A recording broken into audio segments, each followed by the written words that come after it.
உலகில் எதுவும் நடக்கலாம், எதுவும் எடுக்கப்படலாம். எந்த ஒன்றையும் அல்லாஹ் எடுத்தாலும் அது உங்களுக்கு நலவுதான். எந்த ஒன்றை அல்லாஹ் உங்களுக்கு கொடுத்தாலும் அதுவும் நலவுதான். மனிதன் அறியாதவன், அல்லாஹ் ஒருவன் தான் அறிந்தவன். நோயில் சோதிக்கப்படுகிறீர்களா? பொறுமையோடு இருங்கள். செல்வத்தை எடுத்து அல்லாஹ் சோதிக்கிறானா? பொறுமையோடு இருங்கள்.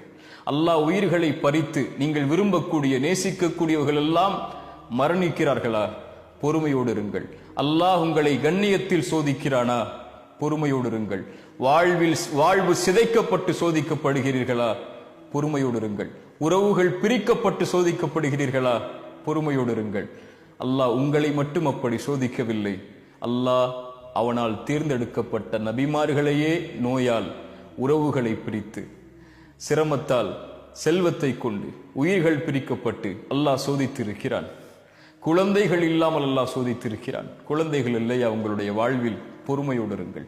வபஷ்ஷிரிஸ் சாபிரீன், பொறுமையை கடைபிடியுங்கள். இப்படி எந்த வழியில் மரணம் வரை உங்களை அல்லாஹ் சோதித்தாலும் பொறுமையை கடைபிடித்தால் வபஷ்ஷிரிஸ் சாபிரீன், அந்த பொறுமையாளர்களுக்கு நற்செய்தி சொல்லுங்கள். என்ன நற்செய்தி? வல்லாஹு யுஹிப்புஸ் சாபிரீன், வல்லாஹு யுஹிப்புஸ் சாபிரீன். அந்த பொறுமையாளர்களை அல்லாஹ் நேசிக்கிறான். அல்லாஹ் உங்களை நேசித்தால் இன்னல்லாஹ மஅஸ் சாபிரீன், அல்லாஹ் உங்களோடு தான் இருக்கிறான். அஸ்ஸலாமு அலைக்கும் வரஹ்மத்துல்லாஹி வபரகாத்துஹு.